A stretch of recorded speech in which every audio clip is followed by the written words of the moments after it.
2025 সালের এসএসসি পরীক্ষার রেজাল্ট খুব ভালো বলা যাবে না।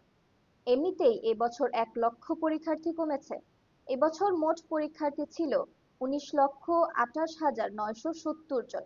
গত বছর ছিল 20,24,192 জন। এবছর এসএসসি পরীক্ষায় জিপিএ 5 পেয়েছে 13,932 জন শিক্ষার্থী।